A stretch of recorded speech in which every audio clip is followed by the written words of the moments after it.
Okay, so hello everyone, and welcome to the Biophysics Prof Talk, which is being taught by Dr. Zylberberg over here.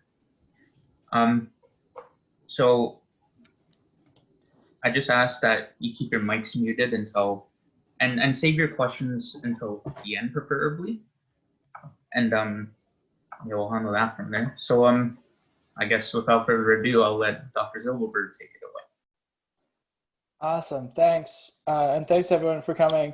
And Amina, I'll apologize in advance that this is the same talk that I just gave at U Ottawa, like almost identical.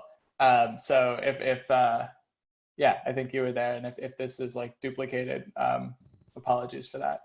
No, it's fine. I'm actually very interested, and I don't think I understood much of the last one. So Oh, no. I don't mind Well, hearing it again. I'll try to explain better this time. Also, if you do have questions, please actually just type them into the chat function, and then if I see them come up, I can answer them. And otherwise, there'll at least kind of be a running list at the end that I can loop back to. And I think that's maybe a good way to negotiate the balance between those things.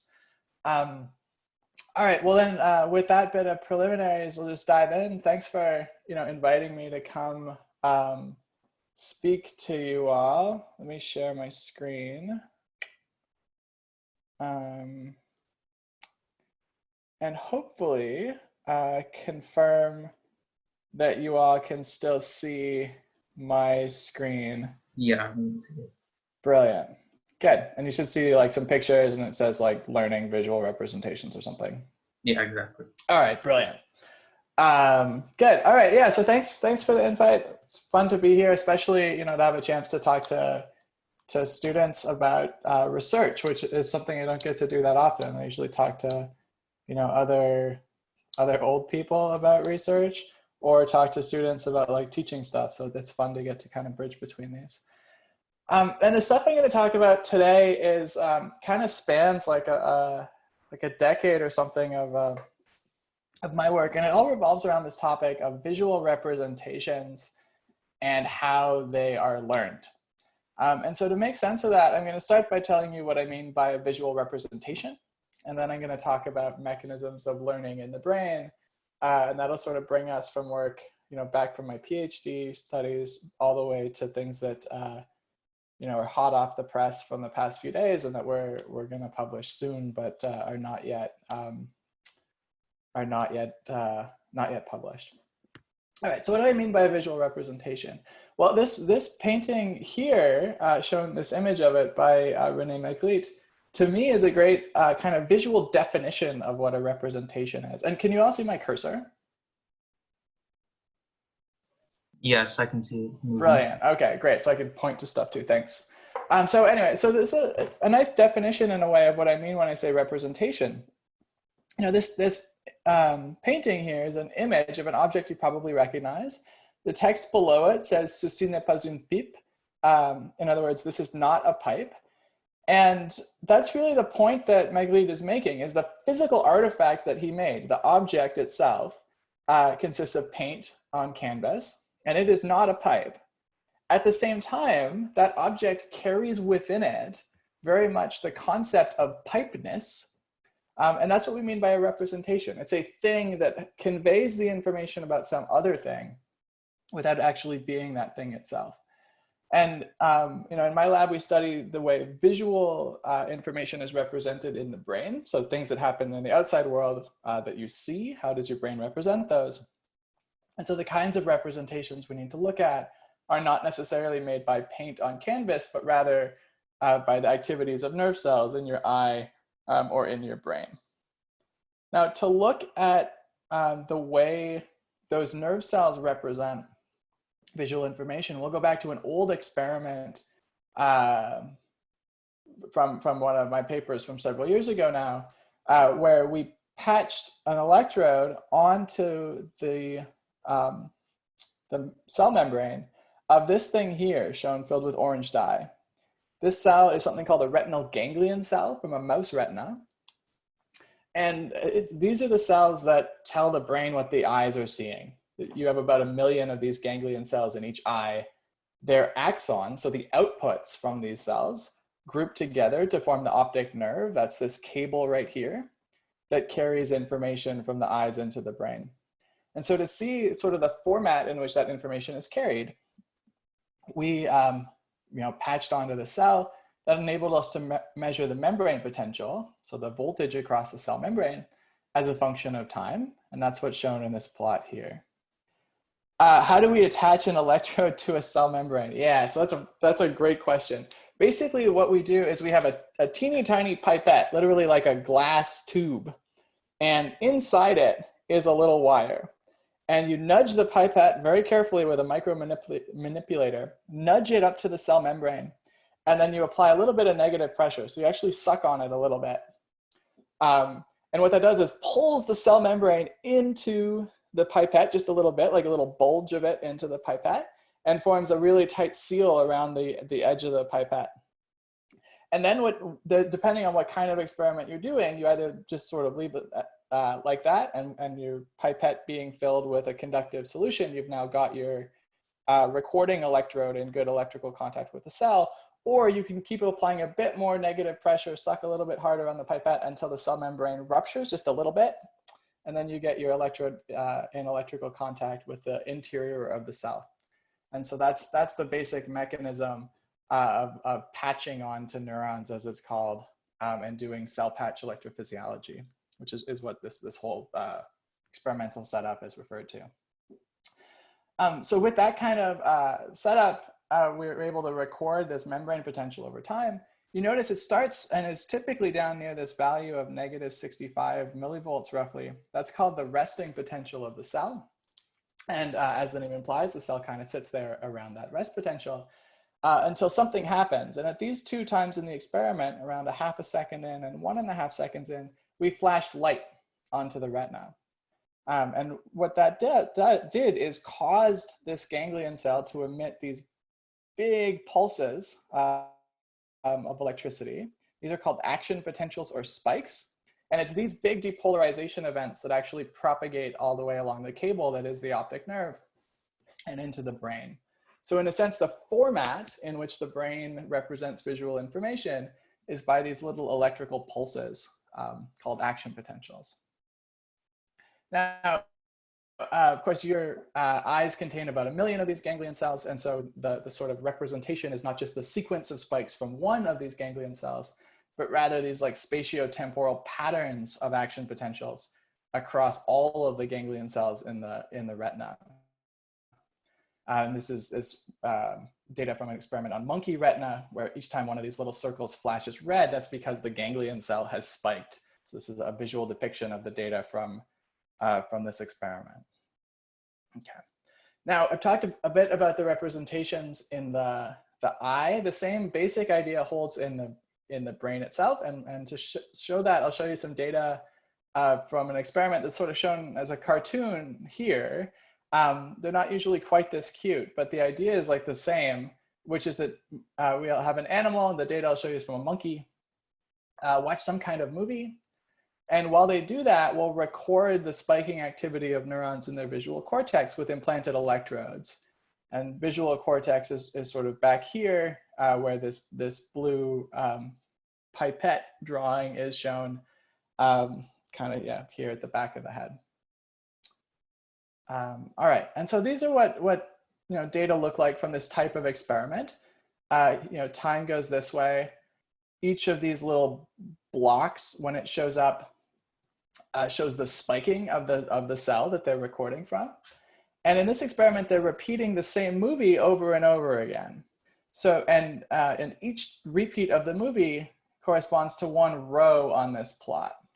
So the idea is that, let's say the last time the movie played, the cell spiked at these 2 times, and then it was silent for a while, and then it emitted one more spike, and then it was silent for a while, and then it emitted like 2 or 3 more spikes here, and then it was silent for a while. And that basic temporal profile is pretty consistent across repeats of the movie, but not identically, right? So other times the movie plays, the cell spikes at like slightly different times, but generally around the 0.1 second mark, 0.22 second mark, and 0.42 second mark. And so in a sense, if we want to know what this neuron is representing with its spiking, we can figure that out by asking what's happening at like these 3 times in the movie, the times when the neuron tends to spike, that is different from what's happening at these other times when the neuron doesn't spike. That'll tell you what the spiking of that neuron means in terms of a representation of the visual thing or the movie that the monkey is looking at. And then, you know, a natural question to ask in this general area of neuroscience is, why does the neuron spike for that specific thing? Once you've identified it, why should the neuron spike for that thing and not some other thing? And then how do groups of neurons all spiking to represent their specific visual features, how do they all work together to give rise to the sense of perception within the individual? So with that bit of sort of introduction, we'll get to the main kind of logic argument that I want to make in this talk. And here it is kind of all laid out. The first point I want to make to you is that these visual representations, in other words, the things that make neurons spike, those are learned. They're not just sort of hard-coded from birth, but they change as a result of experience. We'll then talk a lot about the mechanisms through which that learning can happen. And we'll see a kind of a big puzzle in neuroscience that's specifically this credit assignment puzzle that we think we've resolved just in the past couple of years. And so this is an exciting time in a lot of ways for the neuroscience of learning. Okay. All right, so the next few slides are some data to persuade you that these visual representations are learned. They're not just a static thing. And the first of these experiments is old. This is going all the way back to 1990. And it was meant to demonstrate that the visual representation, so the things that make neurons spike in the visual cortex, so the vision part of the brain, that those visual representations depend on visual experience. And so to demonstrate that, these experimenters took 2 sets of cats, one of which, shown here on the right, had normal visual experience. So they lived in a cage filled with toys and other kittens, and you know, had sort of normal, very rich visual experience. They see lots of stuff. And after the kittens grow up to cats, they go in and record what makes neurons spike for the visual cortex of this cat, and understand something about its visual representation. And for comparison, they have these sad kittens that are raised in an impoverished visual environment, specifically one without other kittens and without visual clutter. So they're blank white walls and no objects. And so their visual experience is going to be very much less rich because there's just less stuff for them to look at. And then after these sad kittens have matured to be cats, the experimenters did the same experiment. They put electrodes in their brain, record from their neurons, see what makes those neurons spike, and then understand their visual representations and compare them between the 2 sets of cats. Okay.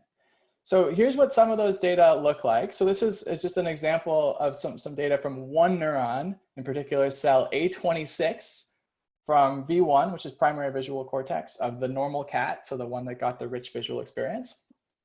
And what's shown here are the number of action potentials or number of spikes that this neuron emitted in response to little bars of light moving in different directions across the visual field. So they've got the cat looking at a screen, and a bar of light will like drift across the screen in any of these different directions. In this case, it's going like downward diagonal. In this case, it's upward diagonal. And for each of those moving stimuli, they just ask how many times the cell spiked. And what you can see is this cell spikes a lot for like the downward diagonal motion. Does not spike much for the upward diagonal motion. That's the D here. And it also spikes a fair bit for this other direction and not so much for this one.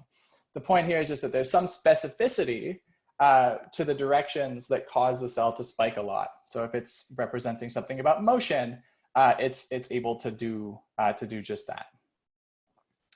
And they could then ask, how many of the neurons were very sensitive to the orientation of this moving bar of light? in either the EEC, that's the enriched visual experience cats. In this case, 76% of the neurons were highly selective to the orientation of this moving thing. For contrast, for the cats with the impoverished visual environment, less than half of the neurons were very selective to the orientation of this moving object, or this moving bar of light. So all this is to say is that early visual experience changes the way that neurons respond to visual things in the environment. And specifically, the cats with more visual experience, these ones, have neurons that are more selective to the orientations of things in the environment. Right. So visual experience affects visual representations. In other words, there is learning that happens. The second piece of evidence is in some ways stronger and in some ways more complicated. And that's the result of this fun experiment here done on adult monkeys. So the experiment with cats I just showed you was done during development. So starting with kittens, they, while they were still kittens, gave them different visual experiences and looked at how their brains developed. This experiment here is going to start with adult monkeys, train them to do something, and see how their brain's visual representations change as a result of learning to do this task. So for this experiment, they're training the monkeys to do this orientation discrimination task, where they look at pictures that look like this. So like their whole screen that they're looking at would have these alternating light and dark bars, and they'd be set up at different orientations. And after the monkeys, looked at these things for a while and learns to sit still in the chair and learns to like push the button to get a little juice reward, which is how you train them to do anything. They then play a game where they look at the picture, and if it's tilted with positive theta, oops, so like a little bit, angled down here relative to this reference point, that's always the same. Every day for the experiment, the reference point of this dashed line is always the same. And if the angle's a little bit below, they push one button. And if they get the answer right, they get a drop of juice. If the angle theta is say negative, so that the thing's oriented a little bit higher angle than the reference, they have to push a different button. So they see the picture and they have to say, is the angle below or above the reference? And if they get the answer right, they get a drop of juice. So they're very motivated to do it. And over time, they can learn to do this task quite well. And then what the experimenters do is they record the activity from neurons in V1, so primary visual cortex here at the back of the head. And they do those neuron recordings either before the monkeys learn to do the task or after. And it takes about a year for them to learn this task. So it's a pretty long period of time between the two recordings. All right. So that's the basic setup. The monkey learns to do this orientation task, record before and after in their brain and see what's changed. And to capture what's changed, they're looking at these tuning curves, as they're called. Each of these colors is for a different cell, and the plot shows the average firing rate of the neuron, so number of spikes per second, as a function of the orientation of that little grating, so of the picture that they're looking at. And so, for example, cell 4 spikes a lot for this angle and then not a lot for these other ones. And in general, they have kind of bump-shaped functions where they have some preferred orientation where they spike a lot. In this case, minus 42 degrees, for the red one, minus 17 degrees, and then other orientations where they just don't spike a lot. Okay, so they record these orientation tuning curves, and the specific thing that they're going to be interested in, that I'll show you in a minute, is to measure the slopes of these things. That's what these thick, dark curves indicate. They're measuring the slope of these tuning curves at the angle that the monkeys have to do the task. In other words, where they have to discriminate, is it just above this angle or just below it? Okay, and that's what's shown here, either before or after the monkey learns to do the task. So this is perhaps a little bit complicated, but what's going on here is the vertical axis is that slope of these tuning curves, the absolute value of the slope. So just literally how steep is this? How steep is this thing? The horizontal axis is how far is the cell's preferred orientation, so its peak. How far is it away from the preferred orientation, from the task orientation. So for cell 1, whose peak is right at the spot where the animal has to do the task, its slope is basically 0 because the peak is at the spot where they're measuring the slope. So that's what's going on down here. The cells that are next pretty close in, so small differences in angle away from, and for their preferred angle away from where the task is. They have pretty steep slopes because you're on the steep parts of their tuning curves. And then for cells like cell 4 that are really far away, you're now pretty, down on the flat parts of the tuning curve, so the angles are down near 0 again. So that's why you have this kind of, M-shape function. And then the critical thing that they see is that comparing the monkey before they learn the task to after, so this blue curve to the red one, you see that the red curve is higher for these specific locations. In other words, the neurons that are like just a little bit away from in terms of their preferred orientation from the task orientation, their tuning curves get steeper as a result of training. And if you think about how you would try to modify the system so they could do the task better, in other words, be better able to distinguish small changes in that angle, well, the thing you would want to do is to make the small changes in the angle lead to big changes in what the brain is doing. In other words, you would need to make these things steeper at that point, right? So that you get more change in what the neurons do as a result of changes in the angle. And that's exactly what you see as a result of this task training in the monkey in primary visual cortex, so a very early stage of visual processing. Okay, so all this is to tell you that the visual representations are learned, and they're learned both through experience and also through learning to do tasks, like that monkey having to discriminate the angle of that grating. The next thing we'll talk about then is what's going on in their brain that's causing this learning. So what is the biology of it? And then we'll get into all the sort of challenges and the solutions to those challenges. All right, so in broad strokes, learning within the brain happens by changing the strengths of connections between neurons. You have something like 10 to the 10 neurons in your brain.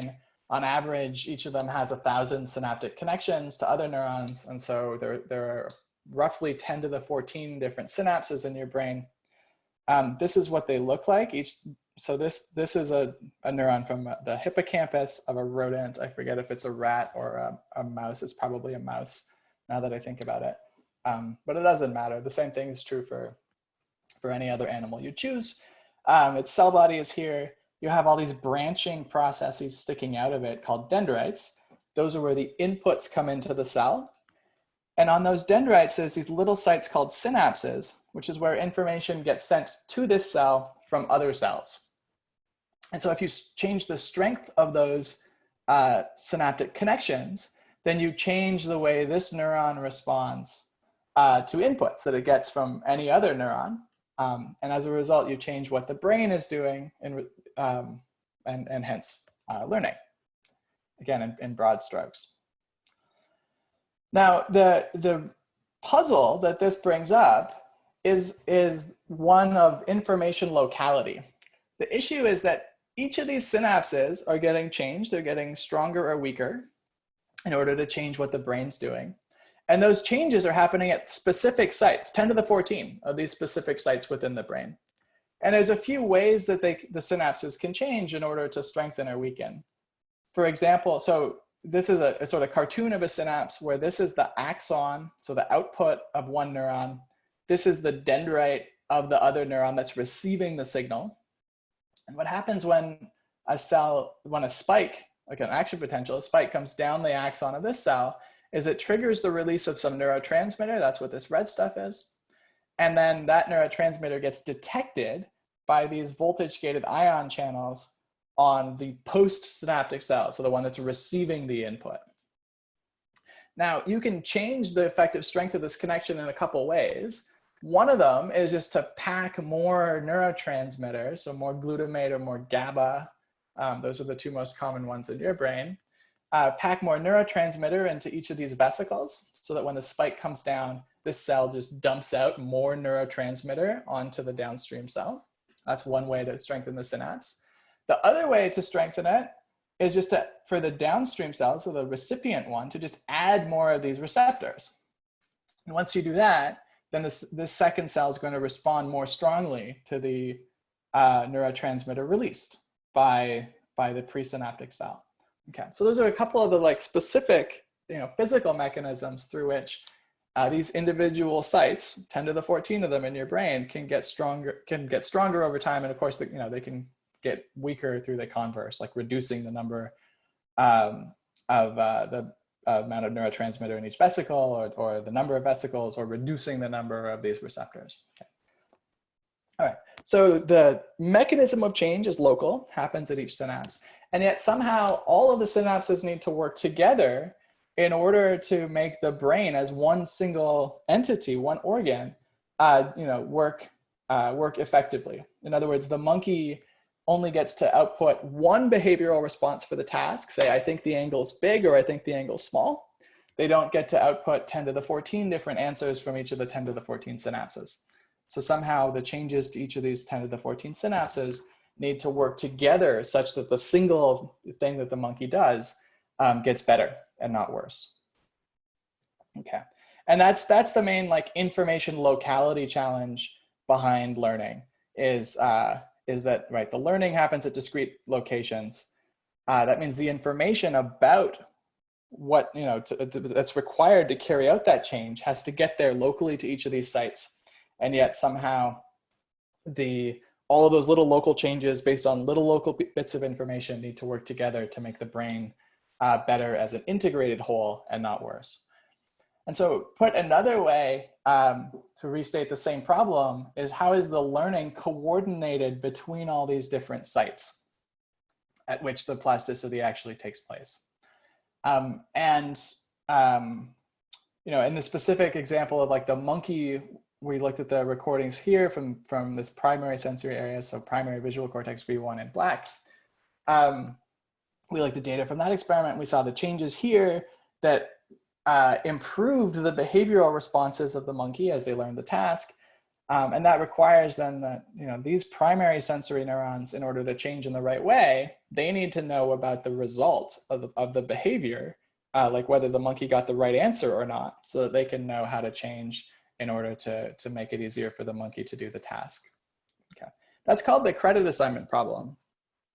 And it's just that, right? How does each little local site in the brain that's going to change know what its responsibility is for something good? In other words, it's credit, or its responsibility for something bad, like it's blame if the monkey got the task wrong and didn't get his drop of juice. And each local site needs to know what that credit or blame is, so they know how to change in order to make the animal do better at the task. Now, that's a problem. This credit assignment problem has really puzzled neuroscientists like for at least the past 60 years, since people really started to understand the idea that there were local sites at which learning was happening in the brain. And so there's been a lot of effort and a lot of frustration in the field that we don't yet understand fully this credit assignment mechanism. Now, more recently, and you've probably seen in the news a lot of stuff about deep learning and other machine learning systems, but more recently, computer scientists, and to be fair, a lot of them are a lot of physicists and mathematicians as well, have engineered solutions to this credit assignment problem in artificial systems. So basically invent a mechanism for solving this in machines. And to understand what those look like, we'll need to understand sort of the field a little bit of artificial neural networks. And that's what's shown here. These are really the core of modern artificial intelligence. So all the deep learning stuff and AlphaGo, the controllers for self-driving vehicles, etc., are all based on this core of artificial neural networks. And they're made by kind of trying to make simplified versions of the brain in computer algorithms. So the idea is that each of these little circles represents an artificial neuron that gets in a bunch of inputs. If we pick this artificial neuron here, those inputs are actually coming from the artificial neurons at the previous stage. So information flows this way, left to right through this diagram. So this artificial neuron's getting input from like all of these ones here at the previous stage. So they form the inputs X to that artificial neuron there. What does the neuron do? Well, it multiplies each of those inputs by some weight.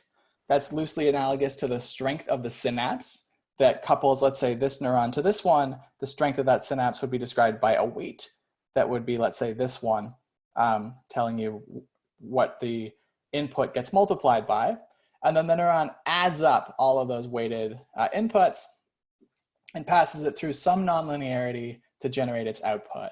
This loosely mimics the mechanism through which the neuron integrates all of its inputs at the cell body and then emits those action potentials or spikes through a nonlinear process to generate its output. Okay, so that's what each of the little artificial neurons does in these systems. And then the idea to making artificial neural networks is you make a bunch of sequential stages of these that just keep applying the same type of operation. And if you choose the weights differently in these things, then you can change, what the outputs are. And so it gives you a really sort of flexible algorithm that, depending on what the weights are within it, so all of these lines, depending on what the weights are, can do lots of different things. And one of the really beautiful mathematical results that got people super excited about artificial neural nets is that set of different things that they can do is actually limitless. That's the main conclusion from this really wonderful paper, and the title says it all. Multi-layer feed-forward networks are universal function approximators. What that means is that if you have enough of the hidden units or enough of the artificial neurons in it, then an artificial neural net with even one hidden layer, the hidden layers are the ones between the input and the output. So these ones here are hidden layers because they're not directly the ones getting the input and they're not the ones doing the output. So they're called hidden layers because they're just sort of somewhere in between. But if you have enough hidden units, even if there's only one hidden layer, the artificial neural net can compute any possible function of its inputs. So they really are universal function approximators. And it means anything that you want to do can be achieved with artificial neural nets. The specific thing that the neural net does, the input to output mapping, depends on the connection weights within it. But depending on how you choose the connection weights, you'll change the function that it computes. And there are no functions that are outside of the space of what can be done with multi-layer feed-forward networks. And that's a pretty powerful statement because it basically says, from an engineering standpoint, that if you could figure out how to set the weights to get the function that you want, then you've got like the machine that you can just use for everything. And that really drove a lot of excitement in the field of artificial intelligence because it seemed like these machines, artificial neural nets, might be, in principle, the answer kind of to everything.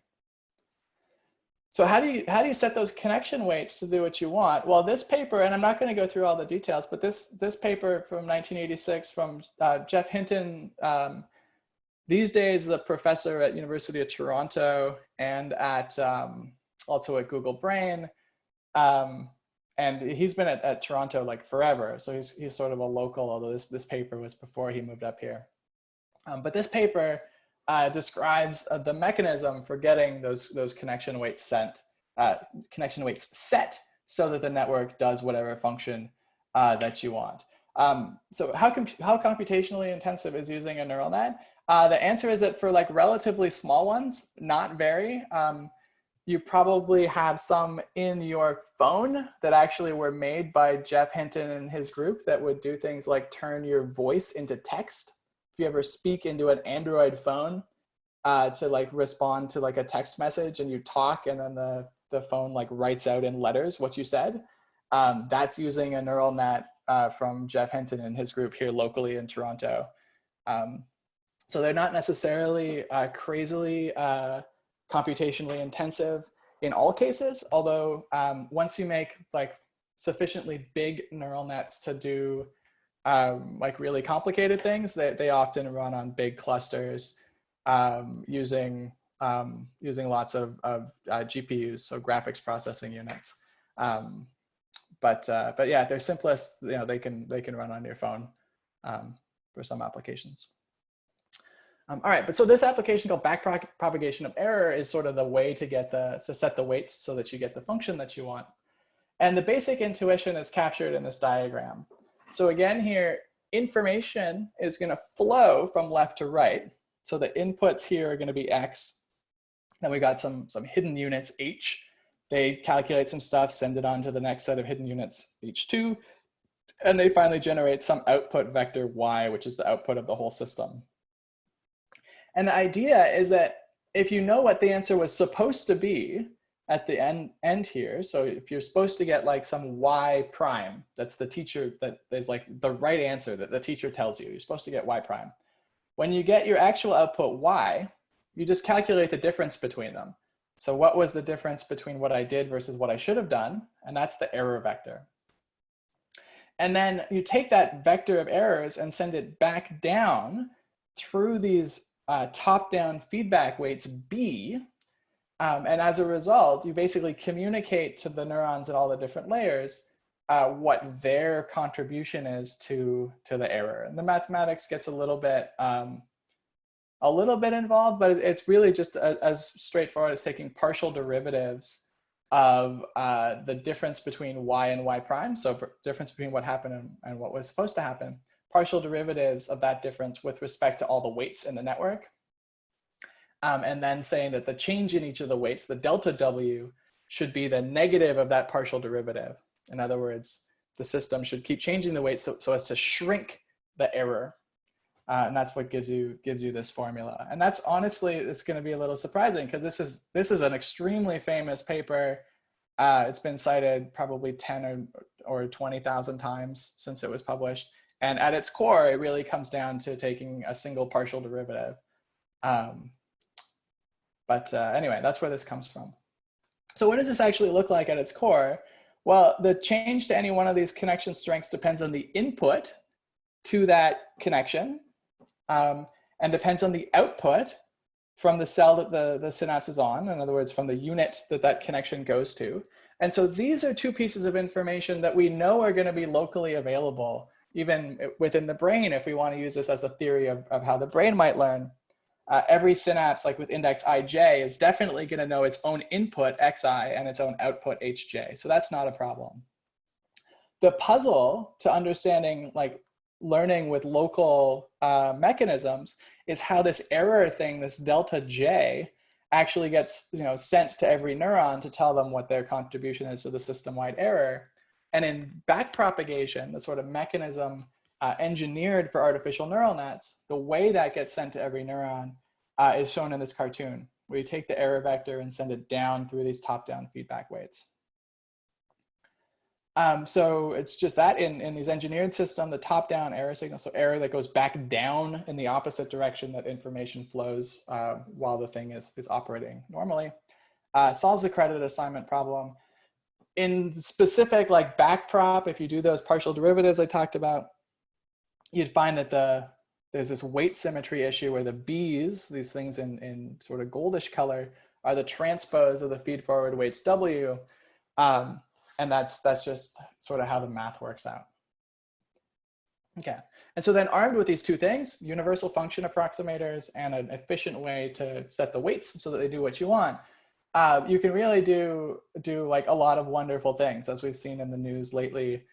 This is just an example from an object recognition system in an autonomous vehicle that in real time is labeling what the objects are that it sees, and does a pretty good job on a problem that at first glance is stumped computer vision researchers for a long time. Basically, how to do real time object recognition in the wild. Okay. So here's where we are so far. The brain learns its visual representations. That's the first thing I tried to convince you of. The second thing is that the learning that's taking place is local. So at different sites, about 10 to the 14 of them within your brain at the synapses. And that brings up this credit assignment problem of how does each little site know whether it should get stronger or weaker in order to make the brain as a whole get better. In machine learning systems, like the artificial neural networks that loosely mimic what the brain does, we as the community of researchers, not me personally, but we have engineered solutions to the credit assignment problem that enable these things to learn to do pretty sophisticated stuff. And the next sort of part of the talk is going to turn to like the frowny face part, unfortunately. And so, you know, back in like the late 80s, when this paper came out, this like, you know, backpropagation of errors paper came out, and the universal function approximator paper, back when those came out, people got super excited because it seemed like, you know, these were machines that could basically do anything. They kind of look like the brain. You know, maybe the brain really just uses this backprop thing, and the sort of interplay between machine learning and neuroscience might have just, you know, solved all of these problems about how learning works, and maybe that was it. That was sort of the sentiment at the time, in at least a subset of the field of neuroscientists. And then, you know, and then this paper came out, and really sort of echoed what a lot of other neuroscientists were thinking at the time. And so why is this like an interesting paper? Part of it is because Francis Crick is like an extremely, or was an extremely influential biologist. Him and James Watson received the Nobel Prize for Medicine for work that was actually done by Rosalind Franklin on uncovering the structure of the DNA double helix. And so, you know, he was a pretty influential biologist, and also in this paper really echoed a lot of the sentiments of other people in the field. And it's the key part of it, of this, it's several pages long paper, but the key part is just this thing in yellow, that these neural nets of the kind we've been talking about are unrealistic in important ways.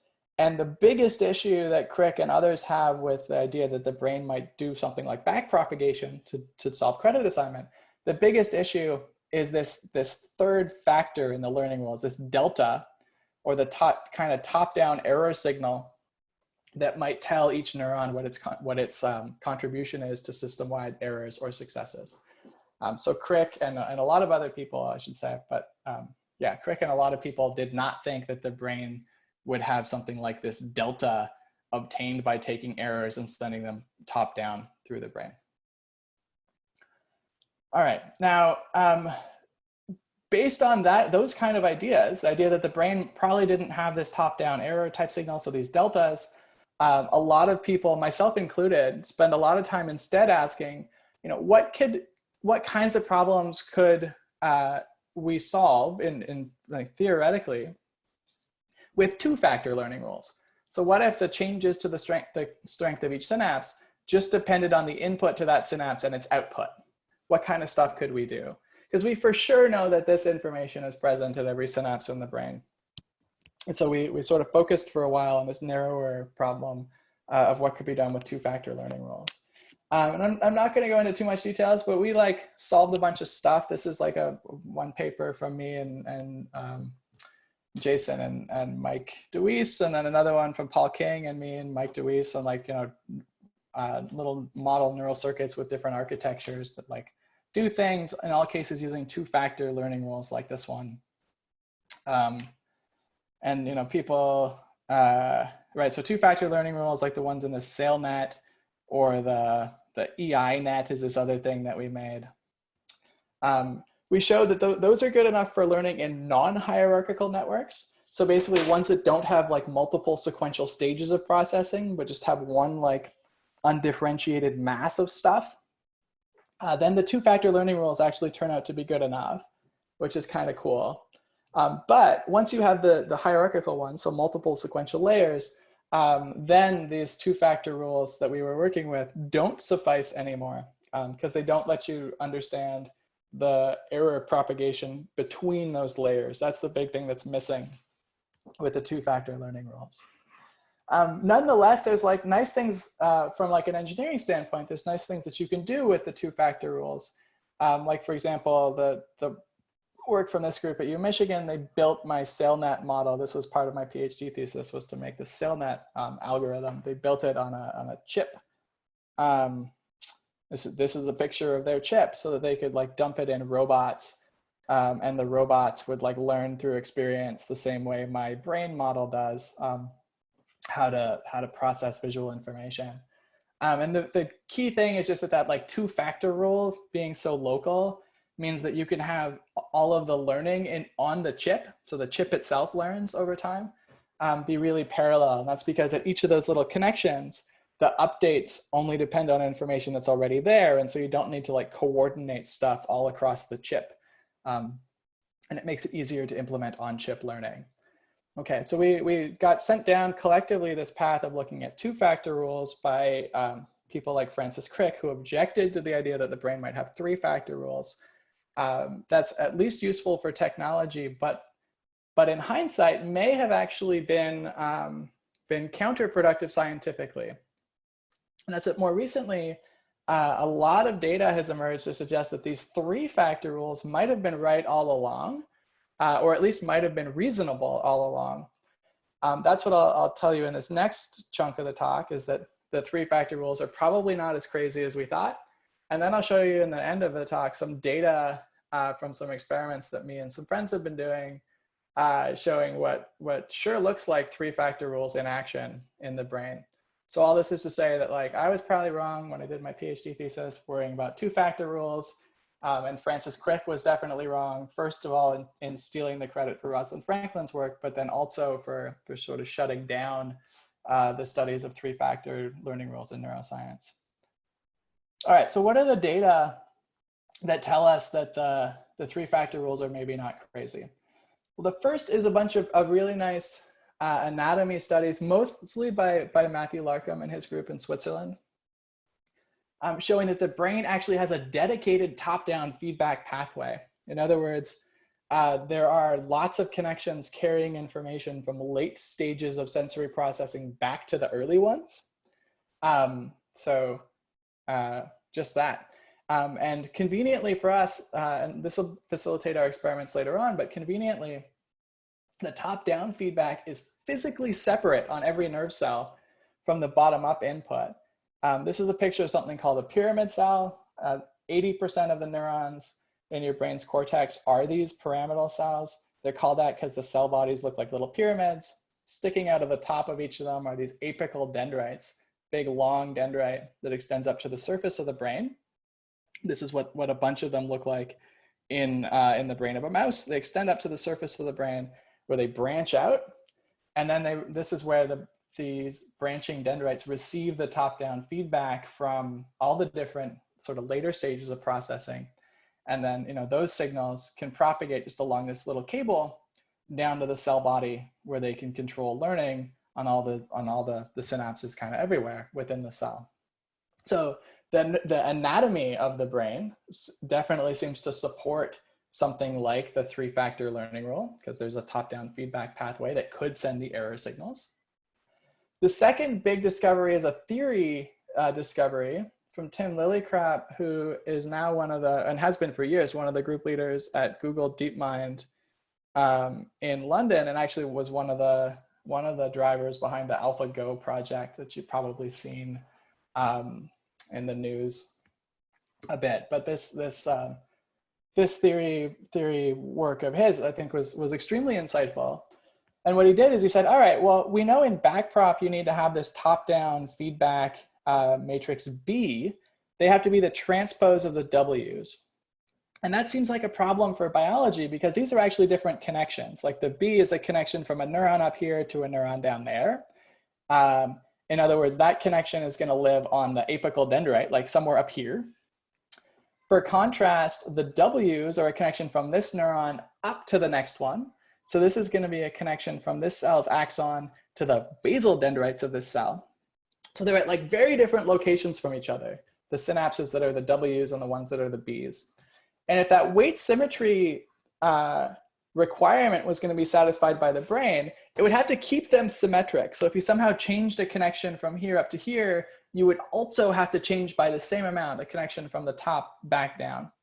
And Tim and myself and others couldn't think of any mechanism through which the brain would keep that careful coordination that would preserve this weight symmetry. So what Tim said is, all right, well, let's just see what happens if we don't assume there's weight symmetry. And in particular, what he did is he studied neural networks that do back propagation. So, take the error, send it back down through these matrices B and use it for three-factor learning. But he let the B's just be random matrices. So fill them up with random numbers and leave them alone. So fixed random matrices, and asked what would happen. And amazingly, what Tim showed, I'll show you some data in a moment, is that the B's can just be fixed random matrices. They don't have to match the W transposes, and the learning works fine. And that means that in the brain, if the brain is to use a mechanism like backprop, it can do it by just having error vectors sent back down through whatever matrices are there, whatever random connections happen to be there. That'll give you the local error signal that can be multiplied by the pre and post synaptic activation, so the input to the synapse and the output, and that will suffice for solving this learning coordination problem. And here's the bit of data sort of showing that. So Tim made a multi-layer neural net that takes in pictures and just tells you what they take in this case, it was pictures of handwritten digits. It's called the MNIST data set. So like, if you wrote, I guess if you've been looking at my lecture notes, like trying to decipher if I'm writing like zeros or ones or twos, you're basically doing the task that these neural nets are doing. They look at little pictures of handwritten digits and try to guess what the digit's supposed to be. And then Tim trained the network to do that task. So at the start, before they'd learn anything, they get the wrong answer 100% of the time, because or 90% of the time, because they haven't learned anything yet. He then trained it using backpropagation. That's the thing from Hinton and Rummelhart back in the 80s, and find that as you train the thing, it gets better and better and better until eventually, after a long time, it achieves a performance of 2.5% error. So it almost always gets the right answer. If you instead use feedback alignment, that's Tim's thing with the random top-down feedback matrices, so random B matrices, it actually does better. For reasons that I don't fully understand. It seems to me like at best, it should be the same as backprop, but in practice, Tim finds it's actually even a little bit better. Okay. So all this is to say is that, for three-factor rules like this, the B matrices can be random and everything should work fine. Okay. Now, based on those two pieces of data, right, the existence of the top-down feedback pathway, that's from Larkham and others, and then Tim's finding that you don't need this weight symmetry, that launched a whole new wave of enthusiasm with neuroscientists for trying to make models of deep learning in the brain using that pair of sort of biological, using the biological feature of top-down feedback to the apical dendrites of the pyramid cells, coupled with the finding that the connections to those apical dendrites did not need to be symmetric with the bottom-up weights. And, here's a few examples of some of those papers. And ultimately led to the whole crowd of us getting together in Barbados for a week in 2019, and then writing this paper called the Deep Learning Framework for Neuroscience. So I don't know, there's Tim, and I'm back there, and there's like, anyway, other people who you wouldn't necessarily know, but it's a bunch of us that tried to figure out, in a sense, what this culmination of findings really means for neuroscience, and how we could sort of bring the machine learning or AI side and the neuroscience side together in ways that would tell us more about how brains work. And that's sort of the essence of this paper, which you can find on my website if you're interested. All right, so all this is to say is that, more recently, the interest in three-factor learning rules as possibly telling us how the brain solves this credit assignment problem, that interest has really grown, motivating the experiments that I'm going to tell you about now. And I promise I don't have that much more stuff. I'm not going to go too far over time, but I will tell you about these experiments. So this is stuff for which I teamed up with Tim and Yeshua Bengio at Montreal, and then Blake Richards at McGill. we all got together and made use of a really nice new resource in neuroscience. So, for the astronomers in the world, you're probably used to the idea that if there's something you want to image in the sky that's going to tell you how space works, you don't have to build your own telescope. You just put in a proposal to the Hubble Science Foundation or the Keck Science Foundation, the people that run the big telescopes. And if they like your idea, they'll use their big telescope and look at the patch of the sky that you tell them to look at and give you the data so you can answer your questions about how space works. Now, for a long time in neuroscience, that was not how things worked at all. If you wanted to do some experiment to test some ideas, you had to build a rig that looks like this, big microscope that you can put your mouse under and do stuff.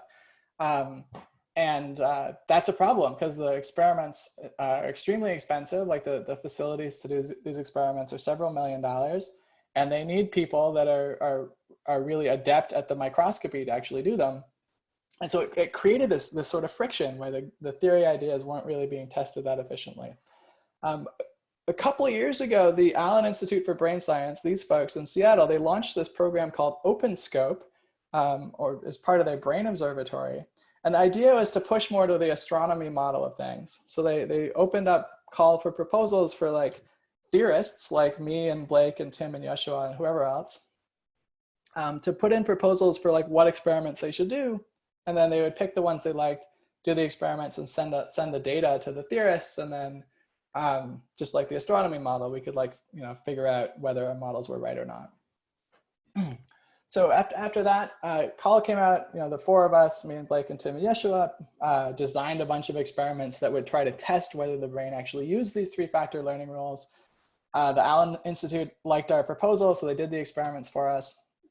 And then Jay Pina, who's a postdoc in my group, and Colleen Gillen, who's a PhD student with Blake, they've been doing most of the analysis of the data that came out of it. And the key person at the Allen Institute is this guy. This is Jerome Lecoq. He's been leading the big team. They've got about 20 people and technicians and whatever that actually deal with the mice and collect all these data. But Jerome's the lead of all that. Okay, so what are these experiments? What we do is we have the mice, and these are all experiments done in mice, in a setting where there is something about the world that they can learn. And it's done in a way that's unsupervised. In other words, mimicking the way that cats learn from experience without being told what they should be finding in the visual world. They just learn by looking around, and their visual system develops as a result. We mimic something like that with mice. And in particular, they see these sequences of images, A, B, C, D, and then a gray screen, and then A, B, C, D, and then a gray screen. And they see this over and over for a long time, and eventually sort of learn that sequence, that after there's a B, there's a C, and after there's a C, there's a D. And the key thing, one of the key things to note is that the A's are defined just by the locations of these little blobs. So like there's like, a couple up here and all the A's and a couple there, and then, down there and, some over here and whatever. But they're in this, every time the A comes on, they're in the same locations. And similarly with the B's have different locations from the A's, but every time a B comes on, it's the same locations. Now, you'll notice each of those blobs is like a dark thing next to a bright thing. It's called a Gabor wavelet. And on each repeat, like each time a B comes up, the locations of those things are the same, but their orientations can be different. So they can be turned, 90 degrees or 135 degrees or whatever. So there's something that's very predictable about the stimulus, about this movie. Like when I see an A, I know that there's going to be something here in the next frame, but I don't know exactly what it's going to be. Right? I know something will be there, but I don't know what its orientation will be. So the pixel patterns are unpredictable. All right, so there's movies. They're predictable, but not exactly predictable.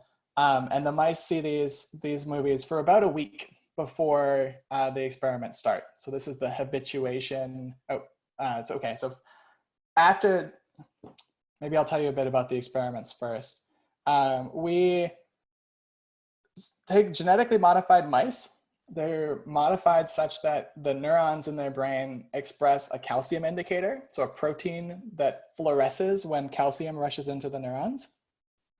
And we have two different mouse lines, so two different genetically modified strains of mouse.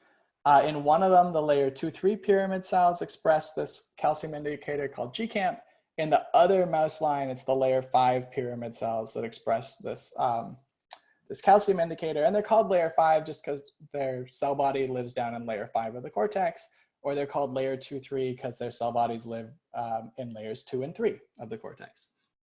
Okay, but so we have genetically modified mice where their neurons glow when they're active. And we then cut a little window. I say we, it's the technicians at the Allen Institute that actually do the experiment, but they cut a little window into the skull of the mouse and glue a glass cover slip over it. So then you can literally look through that window down into their brain. And then during the experiments, you sit them under a big 2-photon microscope, and you can then see the movie of what's glowing and when that tells you which neuron is active. And these are a few still frames from those movies. This is when we're looking up at the apical dendrites at the surface of the brain. That's what these are. You can see the branching stuff. These dendrites are really active. These ones are not very active. You know, this little chunk of dendrite's very active. This other stuff's not. Or we're looking down at the cell body where, you know, these ones that are glowing a lot are pretty active. Oops, and the other ones are not very active, and, you know, similar here in layer 5. Okay, so that's the sort of experiment setup. So this timeline is just after the surgery where they've got the little window put in their brain. The mice are habituated, so they get used to standing under the microscope. And then, so for like 5 days, a little bit every day.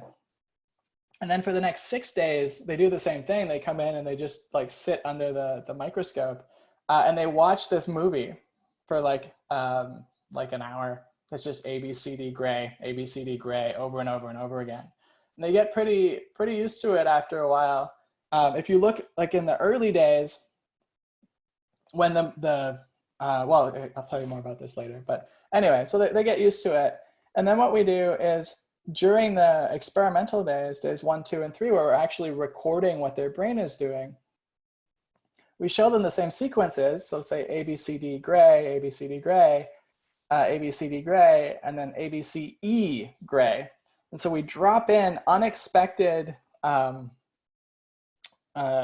image frames that violate the sequence that they've learned to expect.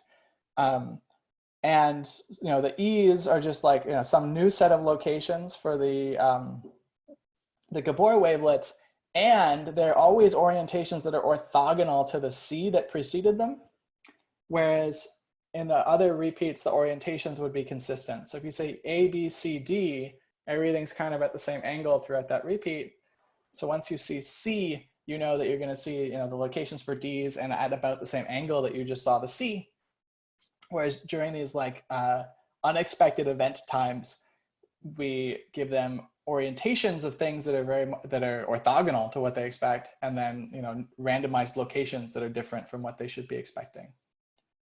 Okay. All right, and so that should drive big violations of the internal expectations of like what they think is going to happen, and if they're learning an internal model within their brain of what the world looks like, of, you know, what stuff looks like in the world, then these things that violate that, you know, the model that they've learned in the habituation period, which is that it's A, B, C, then D, these violations of that should cause updates to that model. In other words, they should drive learning. That's the idea. All right, and so then while this is all happening in the mice, we're recording either the top-down feedback signals to their neurons in V1, that's the stuff that's up here at the apical dendrites, or we record what the cell bodies are doing just by moving the imaging plane of our microscope down to the cell body locations. And so then we can record separately those, potentially the error signals coming top down through the brain, or we can measure what the, you know, cell bodies are doing, measure the changes between days, all of that stuff. Okay. So we got an experimental setup. Let's make some predictions because we're physicists, and then we'll test those. So if the brain is using these top-down feedback signals to sort of learn that internal model of what should be happening in the movie, we make the following predictions. The first thing we predict is that there should be something different about the way the neurons respond to the expected versus the unexpected thing. So D's versus E's, for example. That difference would indicate that there is information present about the fact that it was an unexpected thing, like an error in the internal model. The second prediction is that the responses, so the way the neurons respond to those visual stimuli, those should change over time. In other words, there should be some evidence of learning. And learning literally means a change in what the brain is doing with its incoming information. And so we should see the neurons change what they do over days. That would indicate that there is learning. The next prediction we make, right, and these are all pretty coarse predictions, I should say. This is biology and not physics on that level. But the third prediction we make is that there should be differences between the bottom-up signals, so what the cell bodies are doing, versus the top-down signals, so what the apical dendrites do. That would indicate that these two information streams, the forward stream that's supposed to represent like the predictions of the internal model of the world, should be different from the top-down feedback that's telling the errors in those predictions and driving learning. So we predict that those should be different. And the final prediction, which is kind of the strongest test of this idea, is that we should be able to predict how neurons are going to change between days. In other words, predict the learning based on the responses to the unexpected stimuli on the first of those days. So what does that mean? Well, if the response to the unexpected stimuli is an error signal, and that error is causing the learning, then the idea is that the neurons with the biggest error signal should show the biggest changes, either up or down, in the way in the response between days. So the most error signal means the most learning. All right, and so we set up our experiments and designed them so that we could test these four predictions, and that's the analysis that I'll show you here. So the first question to ask, or the first prediction to test, is: are there distinct responses to the expected versus unexpected stimuli? In other words, is there error information present? And that's what these data speak to. So each of these blocks, this shows like the calcium fluorescence levels that indicate the activity level of the apical dendrites up here on the layer 2-3 pyramid cells, or the cell bodies of the layer 2-3 pyramid cells, or the apical dendrites of the layer 5 pyramid cells, or cell bodies of layer 5 pyramid cells. Shows those over time. The green is when the ABCE happens, and the gray is when ABCD happens. So the expected thing is gray, and the colored one is always the unexpected stimulus.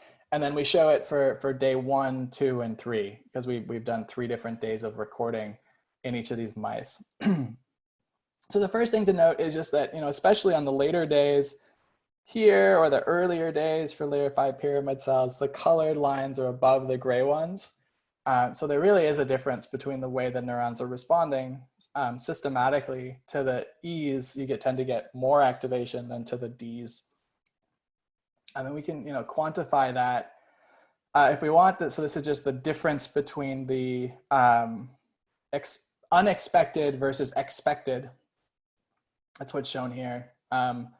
0 would be down here, and we can do all our statistical tests and check that there really are statistically significantly larger responses to the unexpected things than the expected things. And you'll notice already that these things really do change somewhat between days, and they differ between the cell types. So the layer 2-3 cells are different from the layer 5 cells. Okay, so in answer to this question, yes, there are different responses to expected versus unexpected things. So the brain at least has internally information about the fact that something unexpected happens. It's one of the requirements for there to be error-driven learning, is you need to have errors represented. The next question is, do the responses to stimuli change over days? In other words, is there learning happening? The answer is yes. So just, here is for again, each of those 4 like chunks of brain. So the apical dendrites of layer 2-3 pyramid cells, or layer 5 pyramid cells, or the cell bodies of layer 2-3 and layer 5 pyramid cells. This is just the average response to that E frame divided by whatever the response was on day 1, so that they all start at 1, and then for the layer 2-3 apical dendrites, the responses go up over days. For the cell bodies, the responses go down. Again, showing that there is changes over days as a result of exposure to the stimulus. Okay, so yes, there's learning that's happening. Stuff changes over days. Finally, I guess almost finally, do the responses differ between the top-down versus bottom-up information streams? So is there different kinds of information carried in these different directions that's also necessary for this top-down feedback 3-factor learning rule type model?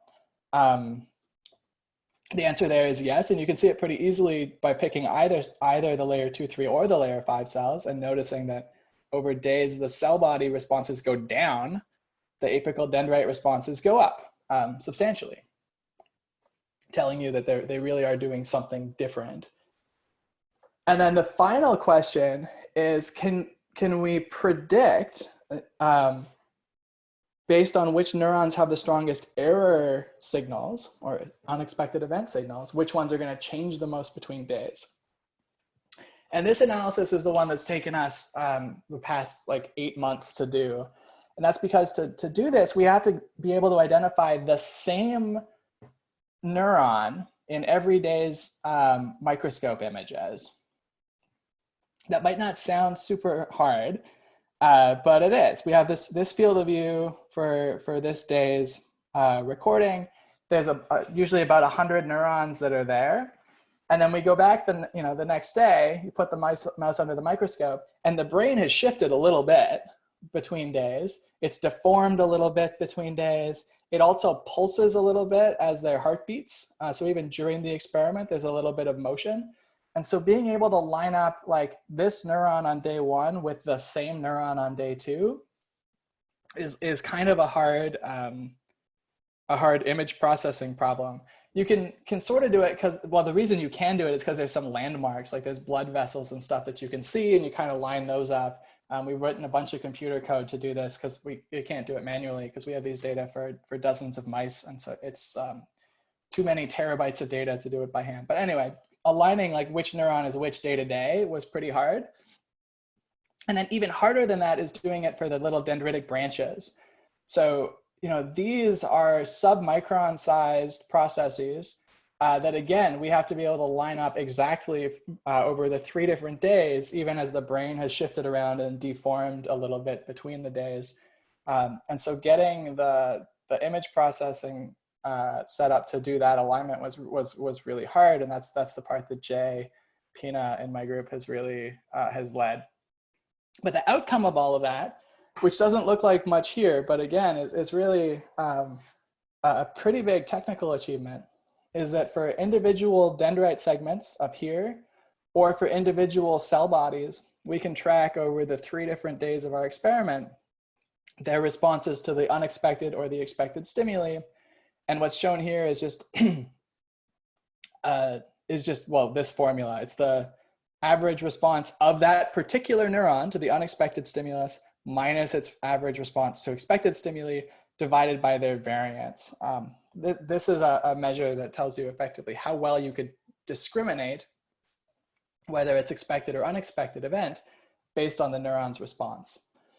And you see, each line is a different neuron, and so we can actually track these between days, which again is pretty remarkable. All right, so now armed with that, we can ask whether the error signals predict subsequent changes in the neuron's responses. And that's partly what's shown here, although there's a little bit more detail to get into. So the vertical axis here is the change in those selectivity indices between day 2 and day 1. So, you know, how much did these numbers change, like from, like, it's literally day 2 minus day 1 of that selectivity index. The horizontal axis is whatever that selectivity index was on day 1. And remember, that's how much how strong the response is to unexpected stimuli. So that's the error signal that we think should predict subsequent changes in the neuron's responses. Okay, so this is the change. This is the strength of the error signal on the first day. The thing to note is they're extremely negatively correlated. And each dot here is a neuron. So any neuron that had a big unexpected event signal had a big decrease in its responses or in its unexpected event signal between days. Now, at first glance, that looks like enormously strong evidence for the error-driven learning hypothesis, right? That more error signal means way bigger drops in the neuron's response. And that's true, but we have to be a little bit more careful in our analysis. And the reason, if you look at it, is we're relating, you know, VSI2 minus VSI1 to VSI1. And if I just make this thing bigger, then, you know, naively, I would expect to make this whole difference here more negative because I'm subtracting a bigger thing here. And so we should, you know, even if there's no effect in the data, we should see some negative correlation between these things.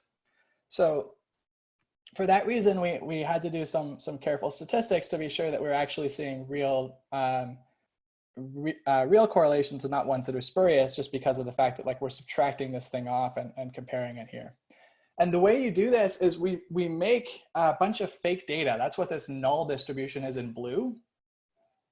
And we make it by shuffling the labels of what's called day 1 versus what's called day 2 in our data set.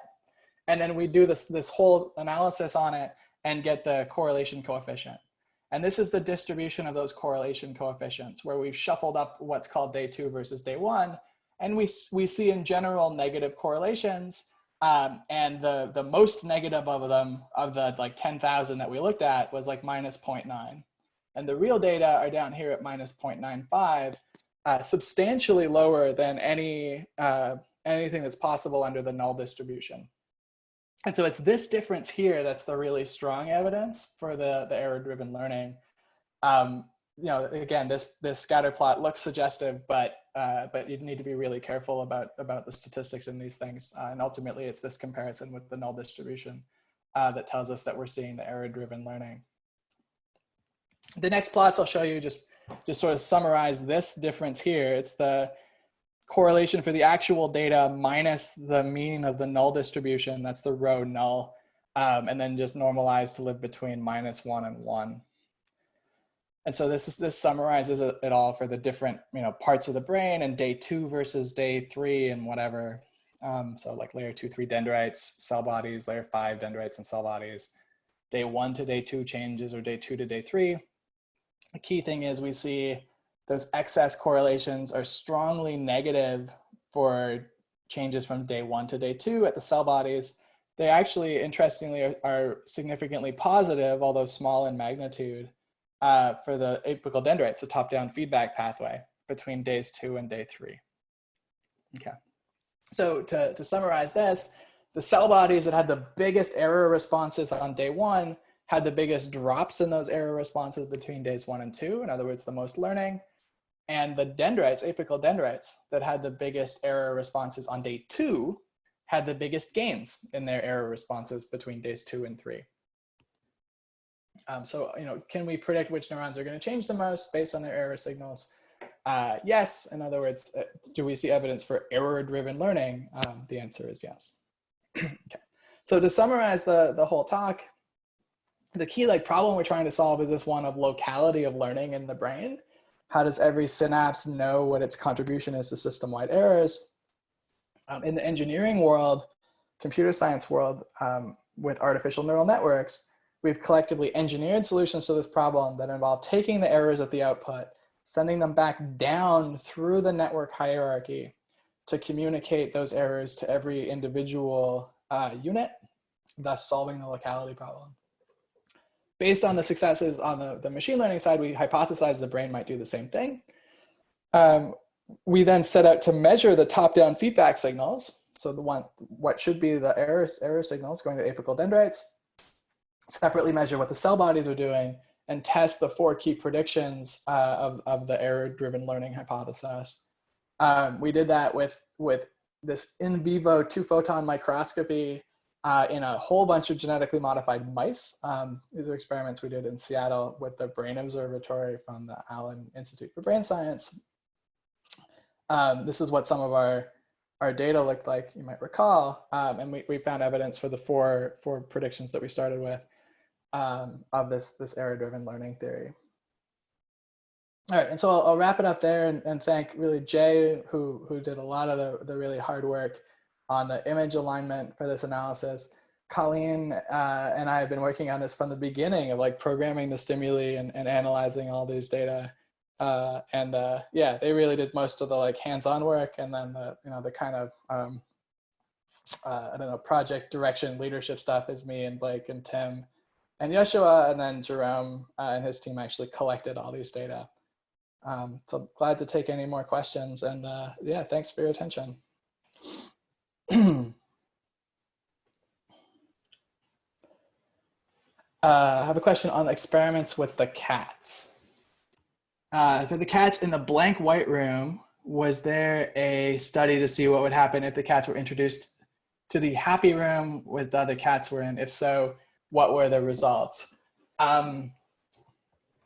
There were, around that same time, so this is like late 80s, early 90s, there were a few experiments all kind of the same sort. So the one I showed you, right, they had the cats in like the impoverished, like the blank room versus the one with all the visual stuff. There was a similar experiment at the same time that compared cats in a room with stroboscopic illumination. So literally the lights flashed on and off like once a second forever, which is super annoying, but that's what those cats lived in. And other cats lived in a room with like normal illumination that was like constant and not just flashing on and off, and compared their visual representations and saw big differences after development. I don't think that these groups ever then like change, like basically switch the cats between those groups, between those visual conditions. And part of the reason is that there's, especially early in development, there's a critical period of plasticity in the brain in which things change a lot. And after that, the brain still learns, there's still changes in the visual system, but they're much smaller and harder to measure. And so part of the sort of biology that made these experiments relatively easy to do is if you have like big differences in the stimuli that the cats see between the two groups, for the whole critical period of plasticity, you're going to get big changes in what the brain does, and they'll be big enough that you can measure them even with this kind of primitive experiments that they could do 30 years ago. And so the short answer is no to the short answer to your question. And the reasoning for it is that to make the effects as big as possible, they wanted to keep the difference in stimuli throughout the whole critical period.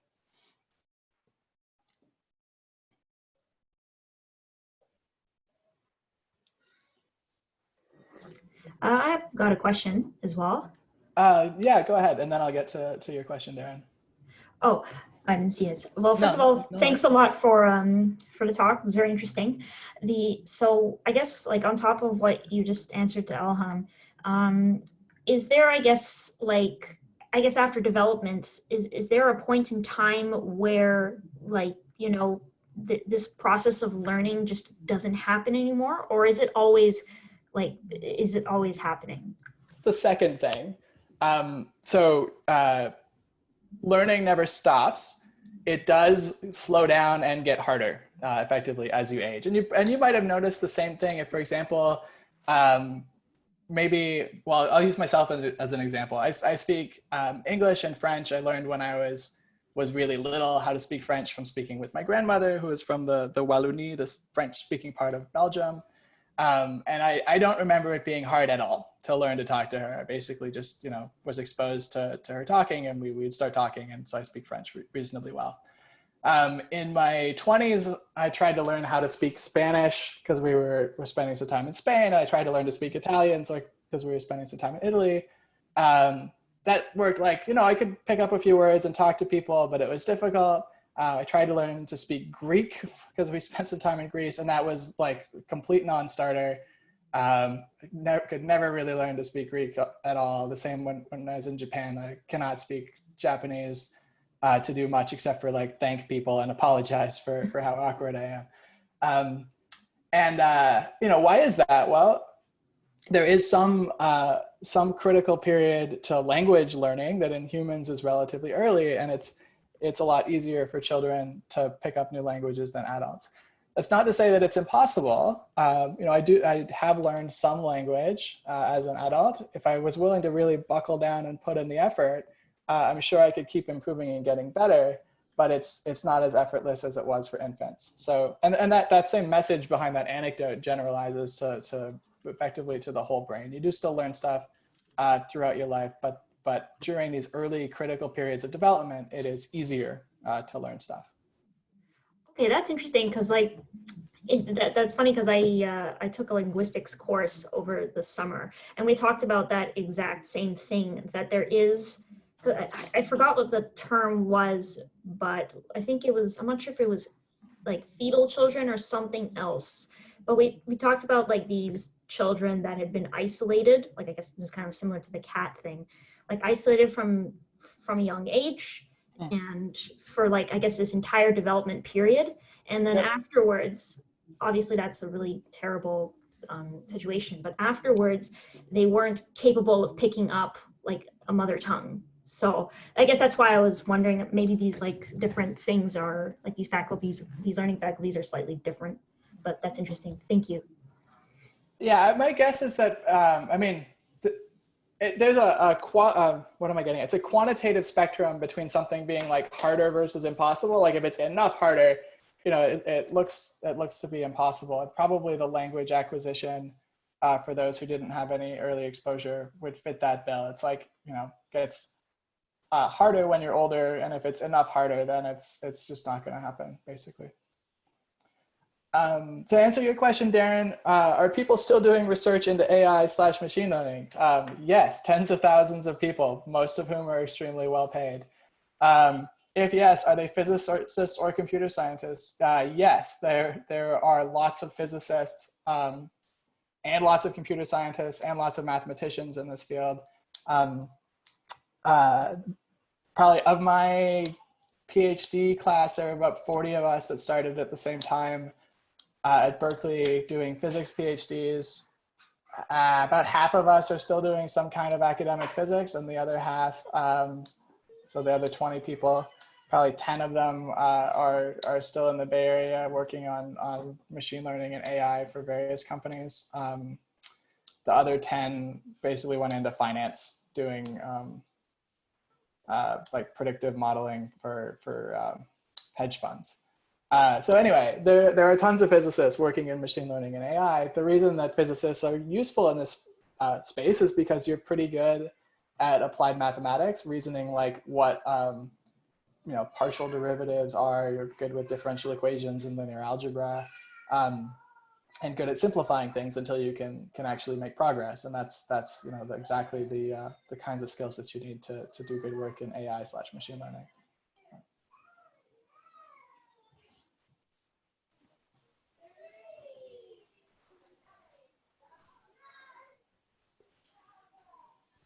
I actually have a question too.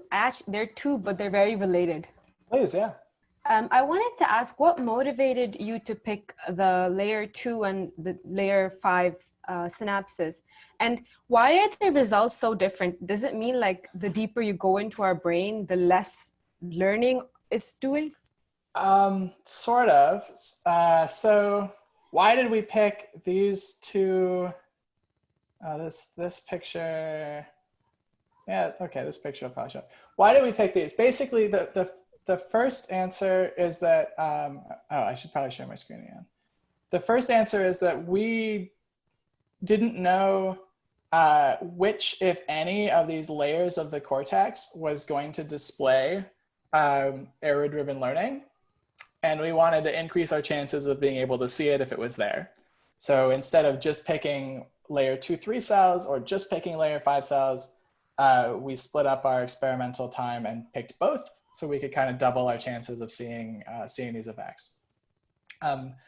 The cortex itself has a 6-layered structure. Layer 1, the surface, is just these apical dendrites. There's not a lot of cell bodies here. Of course, we can still see the apical dendrites of the cells that express these calcium indicators. So, we can see layer 1 no matter what.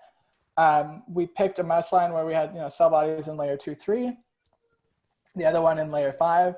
The only then sort of pyramid cells that we weren't looking at are the ones where the cell bodies live in layer 4 or layer 6. Why did we skip layer 4? There's a lot that's actually known about sort of the connectivity within the brain. Layer 4 gets its, in primary visual cortex where we're imaging, the inputs to layer 4 come directly from the thalamus, so relaying the information from the optic nerve. And then the layer 4 outputs basically just go to the layer 2, 3 and the layer 5 cells. So in a sense, at a really coarse level, the layer 4 neurons here are almost like a little relay between the incoming information from the eyes and these other cells. So we thought the layer 4 cells were a bit less promising because they didn't necessarily have like an obvious sort of role in the learning of these predictive models. That was at least our motivation for not bothering with layer 4 neurons. Layer 6 neurons are just too hard to image. We're doing this in vivo microscopy where we have to be able to see like individual cell bodies and see their fluorescence. And the brain of the mouse is pretty thick. I mean, okay, their cortex is not as thick as yours, but it's still, like millimeter depth to get down even to layer 5 cell bodies, like, down here. And if you want to go down even deeper to layer 6 cell bodies, the imaging quality just gets worse, and we couldn't do it. Actually, even for us to be able to do the imaging down here of layer 5 cell bodies I was surprised at how well that worked. And I was honestly worried when we started that we weren't going to be able to get good imaging quality down to layer 5. So why not layer 6? Basically, we just couldn't do it with the 2-photon microscopy. In principle, we could do it with 3-photon microscopy. That is... has been pioneered a little bit by Andreas Telias's group at Rice University. They've done a little bit, at Baylor College of Medicine, not Rice. They're both in Houston, but like Rice and Baylor. Anyway, Telias is at Baylor. So they've done some 3-photon imaging that lets them get down deeper, but the Brain Observatory is not set up for 3-photon imaging, just for 2-photon. So we couldn't go to layer 6. Thank you so much. It was a really great talk, and thank you for breaking everything down for us too. Yeah, no worries. That's, yeah, I'm glad you enjoyed it. I have another question. I know in 3090 you mentioned that you just kind of wandered down to the biology office. I was curious as to how exactly that went, like that transition from what you were in before into biophysics, machine learning, cognitive science. Yeah. I know it's a fairly large question, but... No, I'll give you a reasonably short answer. We can always chat more about it. I mean, I think it's generally a good thing for people, especially people like yourselves as physics students who have good technical skills, to keep an open eye at the world around you for like opportunities to use your skills to like do stuff that gets you excited. So I started my PhD, I was working in cosmology, and was working on some measurements of the expansion rate of the universe using supernovae. And I found that the questions there were super interesting, but I got kind of bored of like telescopes. And I spent a bit of time in Hawaii working with the Keck telescopes on imaging some of these supernovae. And that sounds like it's super exciting, right? We're looking at these giant exploding stars and using them to measure the expansion rate of the whole universe and doing it in this beautiful place with like, really wonderful other scientists. I didn't like it at all. And the reason is that when you actually do the astronomy observing, you literally just sit up all night counting photons coming in the scope. And we only get a few days a year of time on the Keck telescopes because they're a pretty precious resource. And so we had to be extremely vigilant in case anything went wrong so we could like fix it before we lost the whole night. And so it's this process of like sitting there awake, very vigilant all night. Yeah, just like counting photons. And I got pretty disenfranchised when I was like, you know, am I really going to spend the rest of my life doing this? So yeah, like the next, you know, I flew back to Berkeley, or well, to San Francisco, took the train over to Berkeley. And like the next week I walked into the office and I told Saul, who's the professor I was working with, I was like, I can't do this anymore, I quit. But then conveniently in the physics department at Berkeley was, one professor in particular that was doing theoretical neuroscience, so not very different than what I'm doing now. And there was also this whole center for theoretical neuroscience that had been endowed by Jeff Hawkins, who was like the inventor of the Palm Pilot, and decided that he wanted to use his Palm Pilot money to make this Center for Theoretical Neuroscience. And that's where this physics professor, his name's Mike DeWeese, that's where he was located. So yeah, so I just decided I was going to do something new, and wandered over and asked them if I could like sit in on their journal club and see what was going on, and yeah, started doing some calculations. So that was sort of the process. What, you know, and it seems conceptually like a huge difference, right? Moving from astronomy, cosmology to neuroscience. And I think there is philosophically a kind of similarity between these, though, in wanting to in a sense, understand the mechanisms behind everything. You know, and on the cosmology side, it's trying to find the mechanisms behind the origin and ultimate fate of the universe. So everything on like a big scale, a cosmic scale.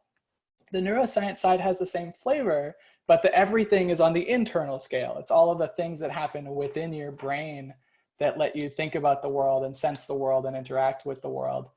And so on that sort of, yeah, philosophical level, there's kind of a similar feeling to the neuroscience and the cosmology. And I think that's what sort of drew me from the space side over to the brain side, is understanding the universe of internal processes. Thank you.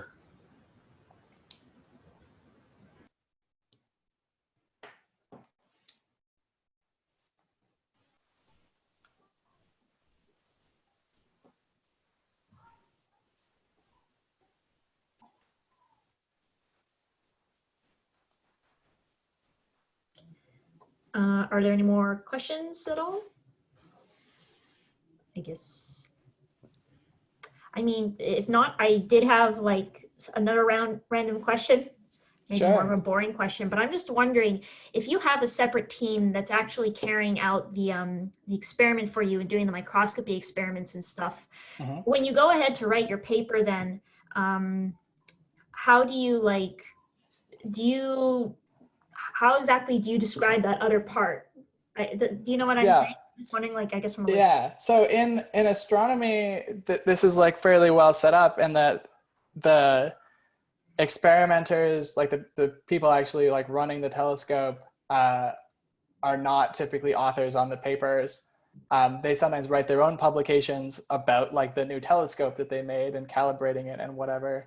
But they're like, yeah, a whole separate kind of academic branch. And then, you know, they, in a sense, also serve as technicians for the astronomers that use those scopes. So the answer would be clear there. In neuroscience, this is actually a new model. We were the first group ever to be approved to make use of this brain observatory, and that's a model that's never been used before in neuroscience. And the culture there is a bit different, and one in which the experimenters are definitely part of the paper. Anyway, so we're getting close to getting this all written up. And so Colleen and Jay are like the first two authors on this paper, and then Jerome, and then all the technicians and experimenter staff at the Allen Institute. There's, I don't know, 10 or 15 of them that'll be on our paper. And then me and Blake and Tim and Yoshua as like the sort of team leads in a big sense, are the last few authors, which is the convention in biology. Anyway, so the short answer to your question is we're going to write it together, because that's the way biology is set up. If you look forward like 10 years into the future, when we expand this brain observatory model, which is something we're actively working to do, then the culture might be more similar to astronomy, and the experimenters might not necessarily be on every paper anymore. Okay, cool, thanks. Amina, was the transition easy? Maybe. So I'll answer your first question first, your second question first. Did I feel like I had to catch up with the biologist? Yeah, I didn't know any biology, and I wanted to study biology, and it's hard to ask good questions if you don't know the space of the field. So that took a little time. I took like a couple of neuroscience courses right after I quit cosmology, and just started kind of doing, trying to think up some problems I could solve and solving them on my own. That part was actually pretty easy, and the part of the reason is that physicists learn really good logic skills, good like applied mathematics, calculating skills, hopefully good programming skills. That's something that you should definitely try to stress. And so once you can like ask and rigorously like specify a problem, you're pretty well equipped to solve it. That's the good thing. So the catching up with biologists, I'm still doing and learning more about the field, and that helps me ask good questions. And thankfully, the physics toolkit kind of sets you up to answer them, and that was the easy part. The asking good questions was and still is the hard part.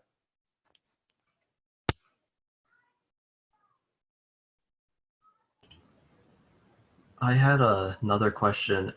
I remember back in high school when I took sociology, we read about some fairly inhumane experiments that happened around the 50s and 60s. So one of the worst is probably twins separated at birth and then reunited years later to see how they developed, if they're similar, if they're not similar. Mm-hmm. The experiment with the kittens where one is raised in just a white room and the other one is not, is Yep. an experiment like that, do you see an experiment like that getting passed today? No. Okay. Yeah, so there are there are laws about what you can and can't do to animals or people in experiments. Obviously the laws surrounding experiments on people are extremely strict about things like informed consent and no harm, etc. The laws around animals are also fairly strict about minimizing the pain and suffering that you can cause to animals.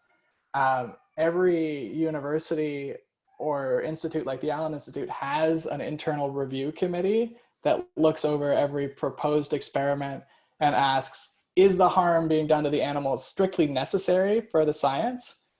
Is the science sufficiently important / beneficial that it's worth that, taking that ethical cost of causing harm to animals? Has everything been done to minimize the potential harm to the animals? A few other things, but that's the basic idea of, are you doing what you can to minimize the harm to the animals? And is the harm still being done actually worth it for the science to come out of it? Those are kind of subjective in a way, right? Like, is it sufficient? For example, is a judgment call, and those subjective judgments evolve over time. So you would not now be able to get approval to do the raise the kittens in the blank white room experiment that was done back in the late 80s and would not be allowed now. Good to know.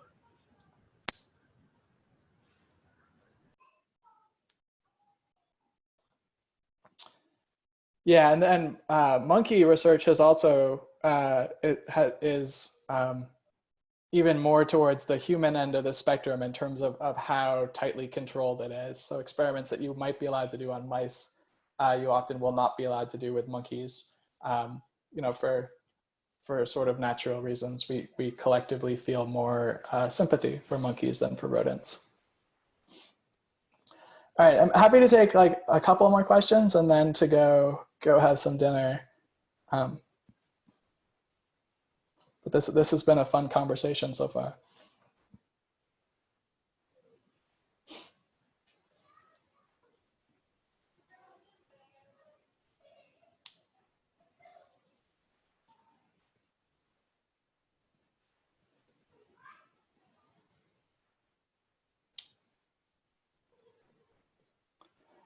Cool. Well, if you have any more questions that come to mind, Darren, feel free to ask me, some other time.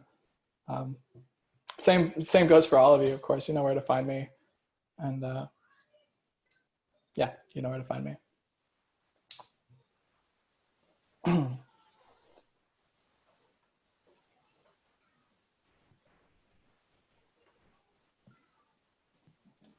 Okay, so it looks like there isn't any more questions. I will stop the recording with that in mind.